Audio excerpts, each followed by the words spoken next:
계속해서 우리 수요 예배를 통해서 웨스트민스터 소교리 문답 강해를 하고 있습니다. 12번째 시간이고 인간의 타락 이후와 또 은혜 언약에 대해서 오늘 살펴보려고 합니다. 웨스트민스터 소교리 문답 16문에 보면 이렇게 우리에게 질문합니다. 온 인류가 아담의 첫 범죄에서 타락하였는가? 대답은 좀 뒤로 하고 모든 사람이 정말 타락했는가? 모든 사람은 영원히 죽을 수밖에 없는가? 라고 하는 이 질문 앞에서 제가 가장 많이 사역하면서 들었던 질문 중 하나가 뭐냐면, 그러면 목사님, 이순신 장군은 지옥에 갔습니까? 천국에 갔습니까? 를 묻는 것이었습니다. 세종대왕도 빠지지 않고 늘 나오는 것 같아요. 이런 사람도 정말 지옥에 갑니까? 라고 물으시는 분들이 많습니다. 그렇게 질문하는 이유가 이순신 장군같이 선한 삶을 사신 분이, 이분들은 예수를 믿을 기회조차도 사실은 없었는데 그런 분들은 지옥에 가면 안 되는 거 아닌가요? 라고 묻는 거죠. 물론 여러분, 구원이라고 하는 것은 전적인 하나님의 영역, 하나님의 주권 영역입니다. 하나님께 달려있다는 거예요.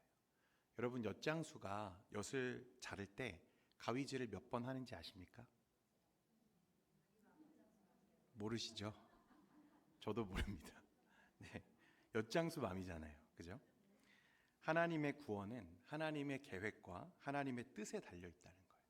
그래서 우리는 이 사람이 구원을 받았는지 안 받았는지, 아니면 구원을 받을 사람인지 안 받을 사람인지 알 수 있습니까? 없습니까? 전혀 없다는 거예요. 겉으로 보여지는 것이 아니라는 거죠. 그런데 우리가 이런 질문을 하게 되는 이유는 이순신 장군이 선한 일을 했기 때문이라는 거죠. 선한 일. 그러면 반대로 여러분 이렇게 물어볼 수 있을 것 같아요. 얼만큼 선한 일을 하면 우리가 구원을 얻을 수 있을까 하는 것입니다. 얼마를 지불하면 지옥에 가야 할 우리가 천국행 티켓을 얻을 수 있겠는가라는 거죠.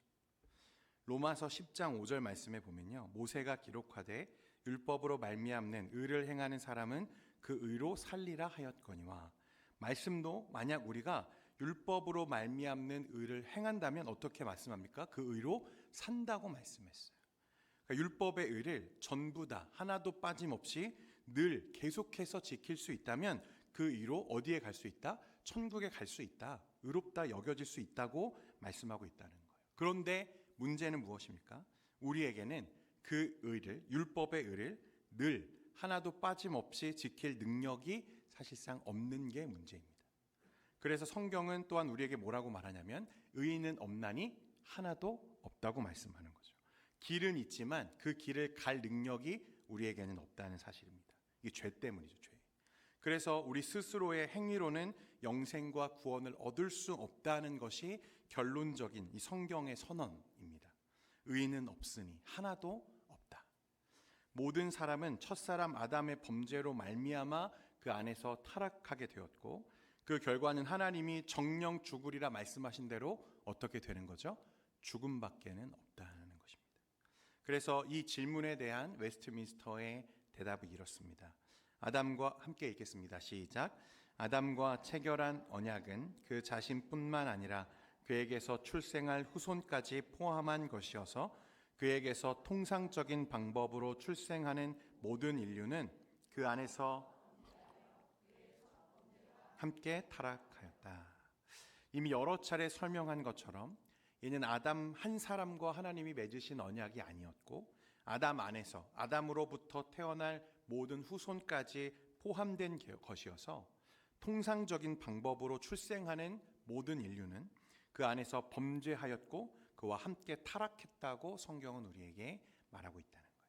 이걸 대표성의 원리라고 제가 설명을 드렸는데, 이 대표성의 원리가 이 성경의 구원론, 우리가 어떻게 하나님의 은혜로 구원받게 되었는지에 대해서 그 구원론을 형성하는 가장 중요한 근간이 되는 원리이기 때문에 여러분 이 원리를 꼭 이해하시기를 바랍니다.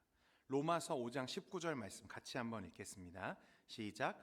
한 사람이 순종하지 아니함으로 많은 사람이 죄인 된 것 같이 한 사람이 순종하심으로 많은 사람이 의인이 되리라.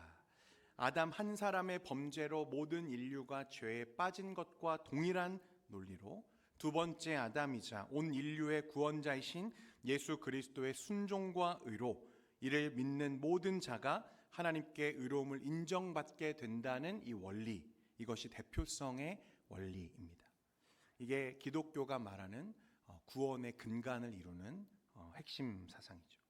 그래서 사실 예수님은 위에서 말하는 이 통상적인 방법, 어떤 방법입니까? 혈통적인 방법이 아니라 비상한 방법으로 이 땅에 오셔야만 했는데 바로 동정녀 탄생이었어요. 성령의 임재, 성령으로 잉태되어서 이 땅에 오신 분이 예수님이시죠. 이 모든 것이 다 연결되는 교리입니다. 자, 그래도 여러분, 그럼에도 불구하고 제가 이렇게까지 설명했는데 아담의 범죄가 나의 무언가를 결정지었다는 사실을 불편해하시는 분들이 계실 수 있어서 한 번 더 설명을 드리자면, 성경에 보면 그런 말씀이 있습니다. 좋은 나무에서는 나쁜 열매가 나올 수 없고 반대로 나쁜 나무에서는 좋은 열매가 나올 수 없다. 이 말씀 여러분 다 아시죠? 쉽게 말하면 아담은 나무인 거예요. 나무. 그래서 그 이후에 출생하는 모든 사람은 그 나무에서 뻗어나가는 가지와 잎과 열매가 됩니다. 아담이 죄를 지어서 나쁜 열매가 된 고로 그 나무에서 열리는 그 이후의 모든 것은 어떤 거죠? 나쁜 열매가 된다는 원리인 거죠. 만약에 여러분들이 어떤 이유가 있어서 우리나라 국적을 포기하고 미국 국적을 취득하고 그 땅에서 여러분 살고 있다고 생각을 해보십시오. 그렇다면 여러분 이후에 그 땅에서 태어나는 여러분의 후손들은 모두 무슨 국적을 가지고 태어나는 거죠? 미국 국적을 가지고 태어나는 거죠. 그죠? 미국 국적 안에서 미국에 살면서 미국의 법과 규정을 지키며 그 문화와 역량 아래서 살게 되는 거죠. 그가 어떤 이유로 다시 돌아와서 우리나라의 시민권을 취득하지 않는 이상은 전부 미국 국민이 되는 거죠. 죄의 문제는 여러분 이와 동일합니다. 아담은 쉽게 말해서 하나님으로부터 벗어나서 죄의 지배를 받고 죄의 영향 아래에 소속된 것입니다. 그래서 그 이후에 통상적인 혈통적 관계에서 태어나는 모든 생명은 죄 아래에 있고 죽을 수밖에 없는 이 운명을 갖고 태어나는 거죠. 민족이 다르고 문화가 다르고 언어가 다 달라도 모든 인생, 모든 생명이 아담의 후손이라고 하는 점에서 예외가 없기 때문에 이 죄에서 자유한 사람은 단 하나도 없다고 성경이 우리에게 말씀하는 거예요. 다음으로 여러분 넘어가겠습니다. 오늘 해야 될 게 참 많은데 웨스트민스터 17문에 보면요, 이렇게 우리에게 또 질문합니다. 그러면 인류가 어떤 상태에 지금 놓여 있는 것인가? 어떤 상태인가? 답입니다. 같이 한번 읽겠습니다. 시작. 그 타락은 인류를 죄와 비참의 자리에 이르게 하였다. 무엇과 무엇에 이르게 하였다고요? 죄와 비참의 자리에. 성경은 인류가 아담의 범죄로 인해서 죄와 비참의 상태에 빠져 있다고 말씀합니다. 오늘날 사람들은 이 죄의 개념을 굉장히 가볍게 여기거나 부정하지만 성경은 죄가 인간의 근본적인 문제임을 우리에게 계속해서 강조하고 있다는 것을 기억해야 됩니다. 여러분, 이 죄에 대한 문제를 이해하는 것은요, 저와 여러분의 신앙에 있어서도 너무나 중요한 부분일 수밖에 없습니다. 왜냐하면 이 죄의 문제를 깊이 이해하면 이해할수록 반대로 그 죄의 상태에서, 그 비참함에서 나를 구원하신 그 하나님의 은혜가 어떻게 다가오는 거죠? 크게 다가올 수 있는 거죠.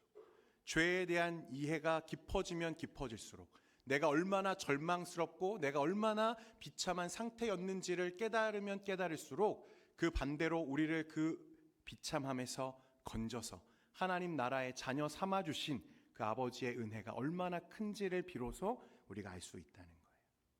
그래서 우리 인류가 얼마나 큰 죄와 이 비참함 아래에 놓여 있었는지를 아는 것이 우리에게 너무 중요합니다. 본문 5장 12절에 보면, 로마서 5장 12절에 보면, 그러므로 한 사람으로 말미암아 죄가 세상에 들어오고 죄로 말미암아 사망이 들어왔나니 이와 같이 모든 사람이 죄를 지었으므로 사망이 모든 사람에게 이르렀느니라. 앞에서도 이야기했지만 아담의 타락 이후에 모든 인간은 죄성을 가지고 태어난다고 말씀합니다. 시편 51편 5절에도 보면 내가 죄악 중에 출생하였으며 어머니가 죄 중에서 나를 잉태하였나이다. 모든 사람은, 그러니까 아담 안에서 이후의 모든 인생은 죄를 가지고 태어난다. 여러분, 우리가 이것을 뭐라고 말하죠? 원죄라고 말하는 거예요. 원죄. 인간의 본성이 그만큼 부패하고 변질되었다는 것을 우리에게 말합니다. 그래서 웨스트민스터 소교리 문답 18문에 이어서 보면요, 이렇게 질문합니다. 인간이 타락한 상태에서 죄가 되는 것이 무엇인가? 답은 이것입니다. 같이 읽겠습니다. 시작. 인간이 타락한 상태에서 죄가 되는 것은 아담의 첫 죄의 유죄성, 즉 원의의 결핍, 곧 통상적으로 원죄라 불리는 인간의 전 본성의 부패, 그리고 그것에서 유래한 모든 실제적인 범법 행위이다. 쉽게 말해서 이 칼빈 선생님은요, 이걸 뭐라고 말했냐면 전적인 타락이다. 그러니까 우리 인간의 전 영역이 몹쓸 것이 되었다, 이렇게 말하는 거죠. 먼저 인간의 마음이 죄로 오염되고 부패되었다고 성경은 우리에게 말씀합니다. 그래서 성경에 보면 만물보다 거짓되고 심히 부패한 것이 무엇이라 했습니까? 우리의 마음이다. 그래서 사람들이 생각하는 것이, 계획하는 것이 날 때부터 악하다고 성경은 우리에게 말합니다. 가끔 그래서 보면요, 겉으로 드러나 보이는 저와 여러분의 모습보다 실제로 우리가 가진 생각과 마음이 끔찍할 정도로 오염되어 있음을 여러분 느낄 때가 있지 않습니까? 내가 하고 있는 생각과 내가 가지고 있는 마음이 정말 소스라치게 우리를 놀라게 할 만큼 악한 것일 때임을 여러분 발견할 때가 있지 않습니까? 전혀 동의를 안 하시는데, 네. 성경은 우리의 마음이 심히 부패했다 말합니다. 그래서 우리 입으로 들어가는 것이 우리를 악하게 하는 것이 아니라 우리 입에서 나오는 것이 우리를 더 악하게 한다고 말할 정도로 사람의 본성과 그 마음이 심각하게 부패했음을 우리에게 말하고, 그래서 우리가 하는 생각들이 늘 하나님을 떠나 있고 하나님과 멀어지는 생각들, 하나님이 혐오하시고 하나님이 미워하시는 것들을 우리 안에 얼마나 많이 우리가 품고 살아가고 있는지를 우리가 보게 되는 거죠. 여러분은 그렇지 않은지 모르지만 저는 그렇습니다. 그리고 인간의 마음과 생각뿐만 아니라 여러분 인간의 행동도 어떻습니까? 부패되었어요. 죄는 단순한 실수가 아닙니다. 우리가 가진 죄의 본성은 스스로 하나님께 순종할 수 없게끔 우리를 만들었어요. 그래서 사람들은 스스로 선을 행하려 하지 않고 하나님을 찾을 수 없고 오히려 죄에 끌리는 성향을 갖게 되었죠. 그래서 세상을 보면 사람들은 쾌락과 향락과 끝없는 죄악을 추구하면서 하나님 앞에서 점점 더 그 죄를 높이 쌓아가는 중임을 우리가 보게 됩니다. 인류 타락 이후의 역사, 그 본질은 단 한 번도 이것에서 변질된 적이 없죠. 변한 적이 없다는 거예요. 늘 자기중심적이고 끊임없이 욕망과 탐욕을 추구하면서 그것이 죄가 인간의 본성에 미친 영향인 줄도 모르고 전적인 타락, 모든 인격과 존재가 오염되어서 그렇게 살아가고 있는 중임을 성경이 우리에게 선언하고 있다는 거예요. 여러분, 그러나 오해하지 말 것은요, 그렇다고 해서 하나님의 형상으로서의 그 가치가 완전히 파괴되어 상실되었는가? 성경은 그렇게 말하지 않습니다. 사람은 여전히 사랑을 하죠, 여러분. 여러분들도 그렇고 저도 그렇고 사랑을 합니다. 그러나 문제가 무엇입니까? 온전히 사랑하지 못하는 것이 문제입니다. 사람은 이성적인 사고를 가지고 있고 여러분 지식이 있습니다. 그러나 그 이성이, 우리의 지식이 온전히 작동하지 않으므로 하나님을 찾을 수 없고 하나님의 뜻을 행할 수 없게 되었다는 것이 성경의 선언이래요. 이것이 죄가 우리에게 미친 영향이었습니다. 죄의 결과는 단순한 도덕적인 타락이 아니라 존재의 타락이고 전 인격적인 삶의 비참을 초래했다는 거예요. 여러분 잘 아시는 것처럼 죄의 싹은 사망입니다. 영원한 죽음이에요. 이것은 하나님이 정하신 질서입니다. 하나님은 아담에게 내가 먹는 날에는 반드시 죽으리라 하셨고 그 말씀 그대로 죄는 우리의 모든 영혼과 삶을 파괴하는 비참함을 초래했습니다. 그래서 19번째 질문에 이렇게 웨스트민스터가 묻습니다. 타락한 상태의 인간의 비참함이 과연 무엇인가? 우리 함께 읽겠습니다. 시작. 타락으로 인하여 모든 인류는 하나님과의 교제가 단절되고 진노 저주 아래 놓였다. 이로써 이 생에서 온갖 비참과 죽음과 영원한 지옥의 고통을, 죄는 우리를 비참하게 만들었다고 말합니다. 비참하게. 먼저 어떤 부분에서 우리를 비참하게 만들었냐면 여러분 영적인 비참을 초래했습니다. 죄가 비참을 초래한 것입니다. 하나님과의 관계가 단절되었고 영원한 형벌을 받을 운명에 놓이게 되었다고 성경은 우리에게 말씀합니다. 두 번째로는 육체의 비참입니다. 질병과 죽음이 여러분 인간의 현실이 되었어요. 여러분 원래 하나님이 창조하셨던 첫사람 아담은 죽지 않을 수 있는 존재로 하나님이 지으셨어요. 물론 죽을 수 있지만, 하나님을 떠나서는 살 수 없지만 하나님 안에 있을 때에는 죽음이 없는, 그 말은 질병도 없고 노함도 없고 쇠함이 없는 존재였다는 것입니다. 사람은 시간을 따라 노화되기 시작했고 질병이 찾아오고 고통 속에 살게 되었어요. 이 모든 것이 죄가 초래한 결과였다는 것입니다. 오늘날 우리 성도들을 우리가 돌아보면요, 이 질병 때문에 얼마나 고생하는 분들이 많은지, 안 아픈 분들이 없어요. 다 종합병원이시더라고요.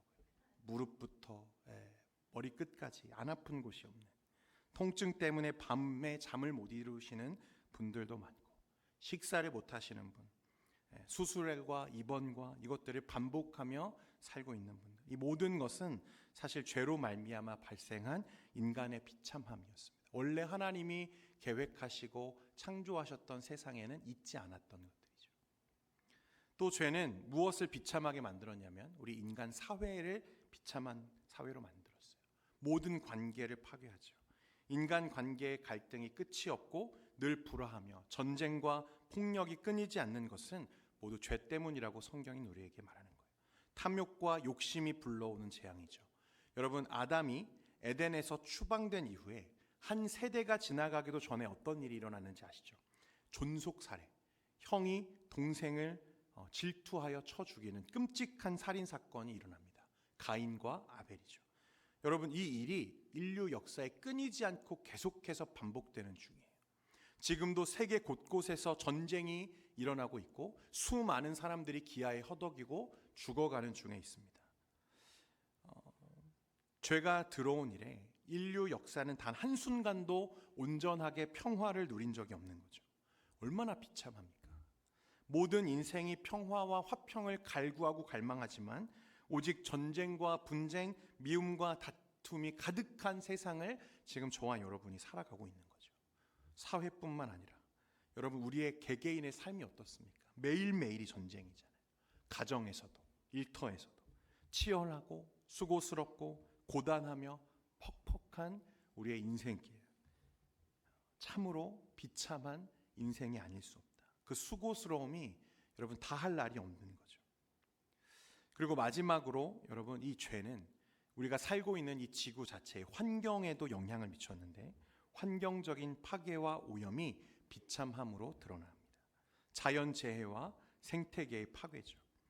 로마서 8장 22절에 보면 피조물이 다 이제까지 함께 탄식하며 함께 고통을 겪고 있는 것은 우리가 아느니라고 했습니다.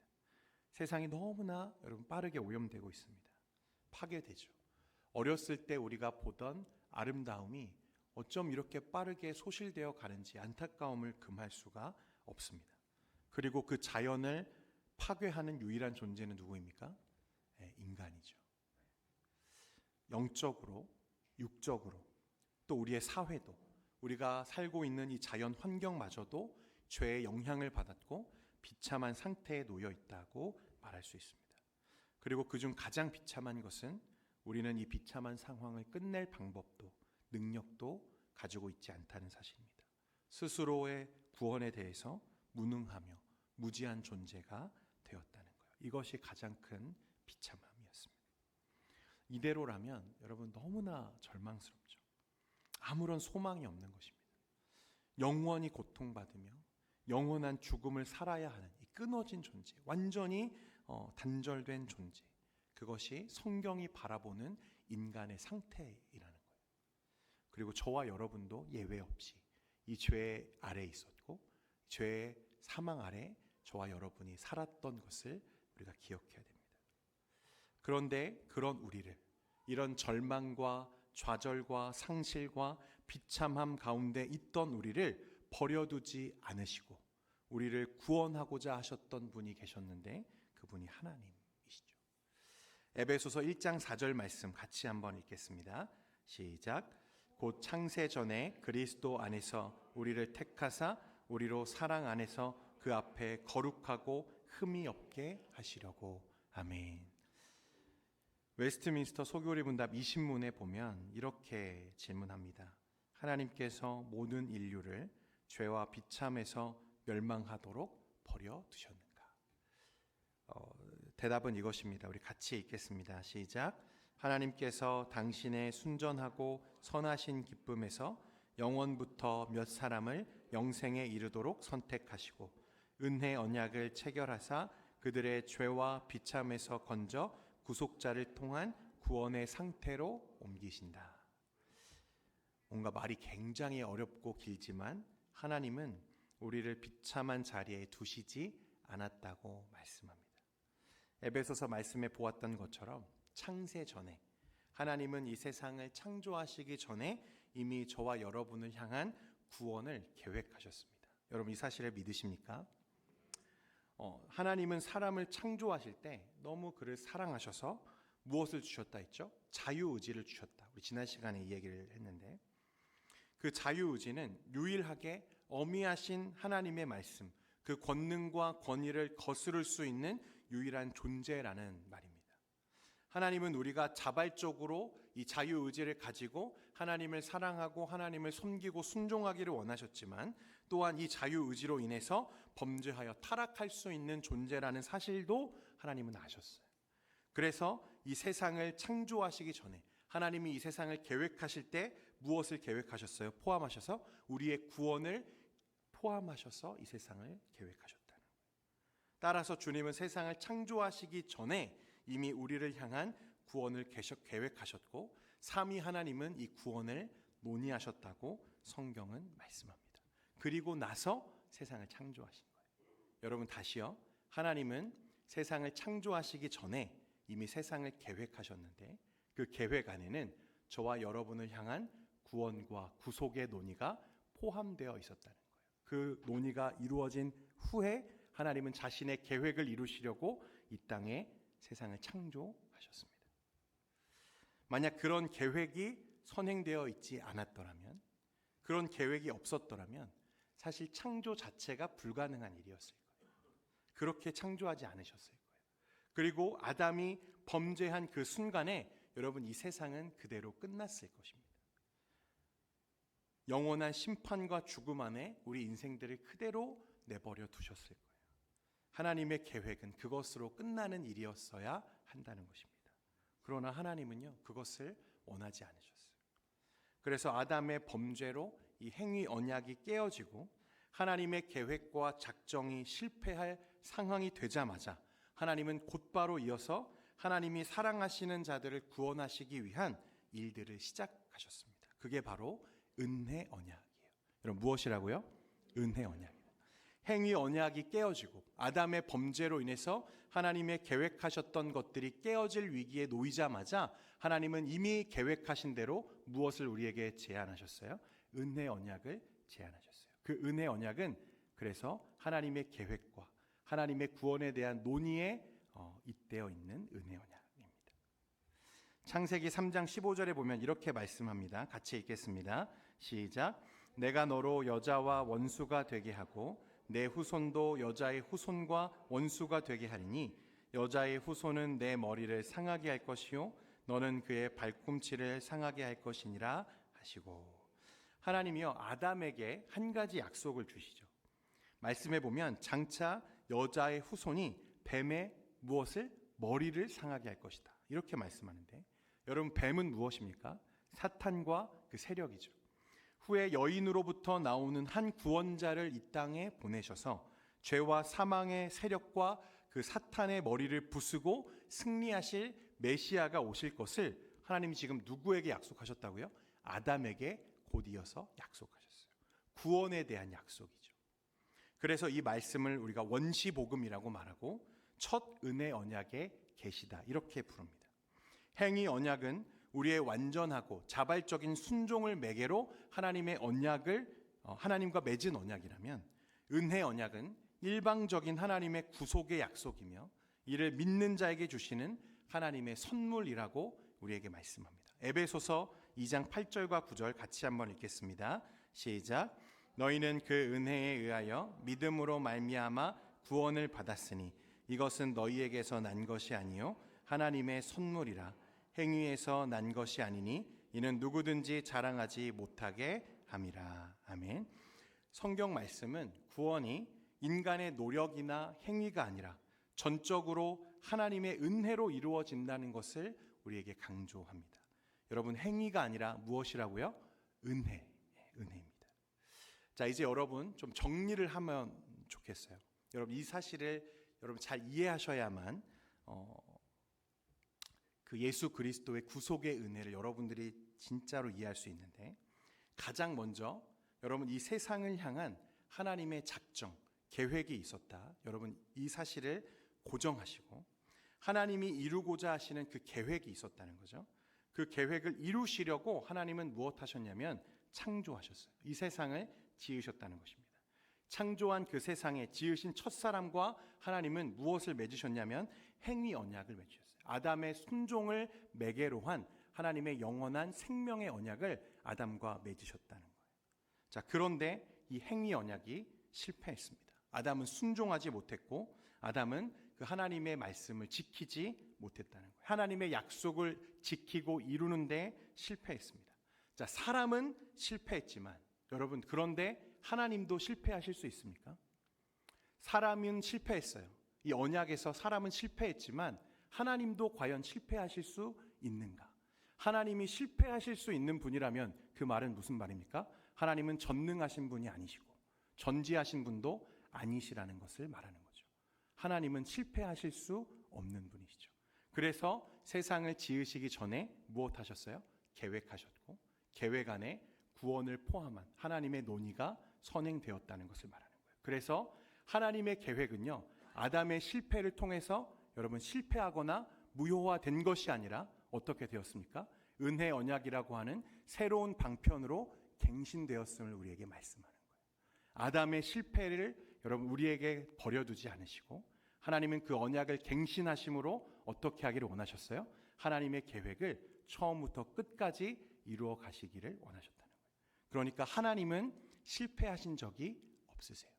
하나님은 계획하실 때부터 끝까지 실패하신 게 아니라 사람의 실패와 그것들을 하나님 버려두지 않으시고 은혜 언약으로 그것을 갱신하심으로 자신의 모든 계획을 완성해 가고 계시다는 거예요.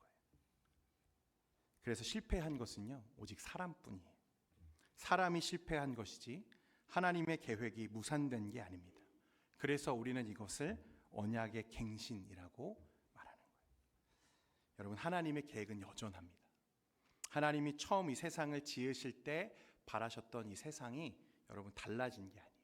그래서 은혜 안에서 예수 그리스도 안에서 우리가 장차 얻게 될 그 하나님의 나라는 여러분 하나님의 계획과 조금도 다르지 않은 그 나라임을 여러분들이 바라보셔야 됩니다. 여기까지는 이해가 되셨죠, 여러분? 자, 이 은혜 언약을 따라서 주님이 주신 이 아담에게 주신 이 약속을 따라서 이 땅에 오신 분이 그러면 누구시죠, 여러분? 예수 그리스도이신 거죠. 우리를 모든 죄와 사망에서 건지시고 하나님의 영원한 계획과 작정을 완성하시고 이루시기 위해 오신 성자 하나님 그리스도 예수가 바로 그 메시아이십니다. 이제 하나님의 구원은 오직 그 예수 그리스도를 통해서 이루어지고 그를 믿음으로 우리는 구원받습니다. 무엇으로 구원받는다고요? 우리의 행위가 아닙니다. 여러분, 그러니 행위에서 난 것이 아니니 누구도 자랑할 수 없다고 말했어요. 여러분, 이 사실에서는 죄송하지만 이순신 장군도 예외가 아니에요. 세종대왕도 죄송하지만 예외는 아니에요. 그의 행위로 여러분 구원받는 것이 아니기에 오직 예수 그리스도의 순종과 은혜로 우리가 구원받았기에 여러분 우리는 단호하게 이 행위로 우리가 구원받는다는 사실을 거절할 수 있어야 된다는 거예요. 하나님의 신실하신 은혜에 의해서 이루어지는 약속, 그것이 인류를 향해 하나님이 열어두신 유일한 구원의 길이라고 우리에게 말씀합니다. 그리고 그 길로 지금 저와 여러분을 하나님이 초청하고 계시는 거예요. 여러분, 이것이 얼마나 감사합니까? 원래라면 죄와 사망과 그 비참함 가운데 버려져 있고 하나님의 그 은혜 밖에서 내가 죄인지도 모르고 살아야 했을 그 비참한 인생을 하나님이 그 구원과 은혜의 자리로 부르시고 초청하셔서 다시 하나님과 그 관계를 회복하시고 그 은혜의 자리로 나를 부르신다는 사실이 얼마나 감사하냐는 거예요. 로마서 5장 19절에 마지막으로 우리 같이 한번 읽겠습니다. 시작. 한 사람 많은 사람이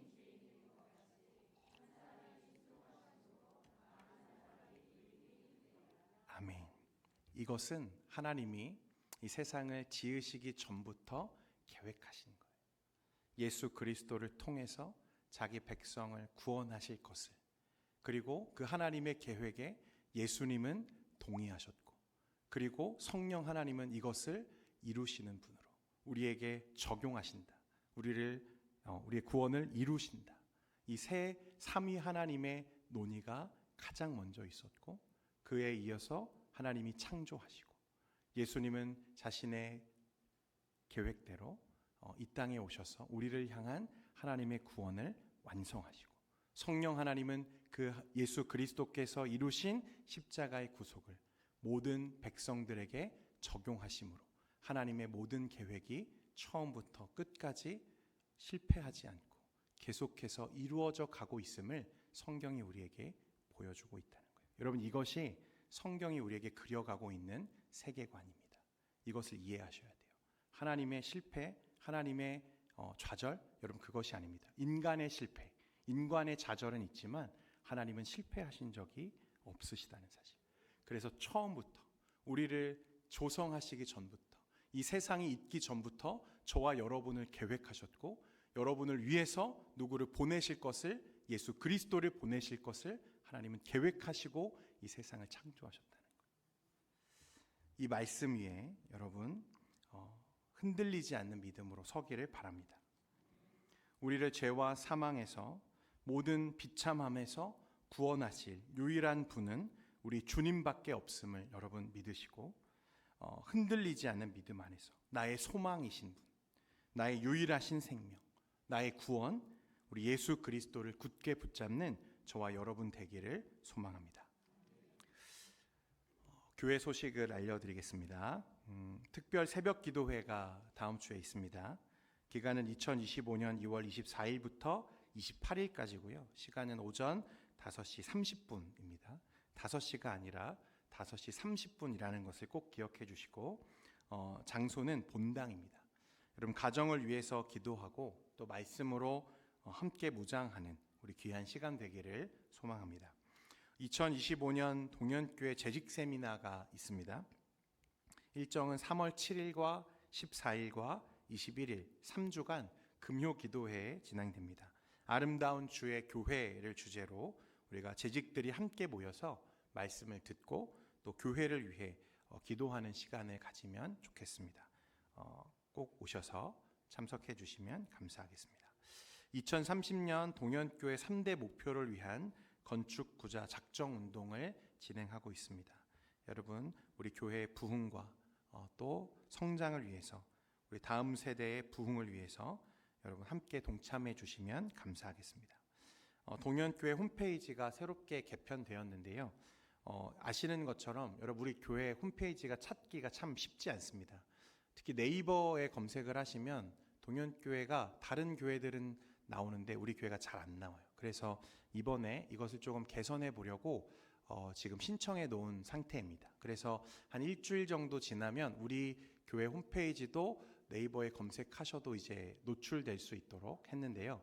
이게 제가 물어보니까 클릭하는 수가 많으면 많을수록 위쪽에 이제 노출이 된대요. 그러니까 여러분들이 관심을 가지면 가질수록 우리 교회가 자동적으로 홍보가 잘 된다, 이렇게 여기시고 여러분 자주 관심을 갖고 홈페이지를 이용해 주시면 감사하겠습니다. 할렐루야. 기도하겠습니다. 거룩하신 하나님 아버지, 원래는 죄 가운데 있었고 죽음과 비참함 가운데 버려졌어야 할 우리 인생들을 긍휼히 여기시고 사랑하심으로 우리를 구원하시려고 이 땅에 예수 그리스도를 보내주신 하나님 아버지의 은혜와 사랑에 감사를 드립니다. 처음부터 끝까지 하나님의 계획과 또 하나님의 작정이 흔들림 없이 그리스도 안에서 이루어져 가고 있음을 우리 성도들 바라보게 하시고, 그래서 오직 우리에게 하나님이 고안하신 우리 예수 그리스도를 길과 진리와 생명으로 알고 그 하나님의 나라를 믿음 가운데 소유하며 누리며 살아가는 우리 모든 성도들 될 수 있도록 은혜 베풀어 주옵소서. 죄에서 건져주신 그 비참함에서 나를 살려주신 우리 주 예수 그리스도의 은혜를 날마다 믿음으로 고백하며 감사와 기쁨으로 살고 이미 시작하신 이 하나님의 나라를 누리며 살아가는 우리 모두가 되게 하여 주옵소서. 우리 동현교회를 사랑하시는 하나님 아버지, 우리가 이제 하나님의 뜻을 세우고 교회 부흥과 성장을 꿈꾸며 함께 나아갑니다. 주님 말씀 안에서 함께 세워져 가는 우리 동현교회 되도록 인도하시고 모든 재직과 직분 안에 하나 되는 은혜를 주시며 우리가 서로 사랑하며 섬기고 또 아낌으로 주님의 영광으로 나타나는 우리 동현교회 되게 하여 주옵소서. 우리 안에 하나님의 은혜를 가득 부으시고 가장 먼저 예배의 부흥과 심령의 부흥을 주셔서 하나님을 예배하고 갈망하는 자들로 우리의 자리가 차고 넘치는 은혜가 있게 하여 주옵소서. 이를 위하여 우리가 함께하는 모든 사역들 안에 하나님 은혜 주시고 기도로 우리의 삶을 깨워내는 하나님의 귀한 성도들 되도록 축복하여 주옵소서. 우리와 동행하시고 남은 한 주간의 삶 속에서도 하나님께서 은혜 주실 줄 믿사오며 이 모든 말씀 예수님의 이름으로 기도합니다. 아멘. 이제는 우리 주 예수 그리스도의 은혜와 아버지 하나님의 극진하신 사랑과 성령님의 위로 교통 충만케 하심이 주님 앞에 예배하며 하나님의 구원의 은혜를 바라보며 고백하는 여기 모인 모든 주의 권속들 머리머리 위에 이제로부터 영원토록 항상 함께 있을지어다. 아멘.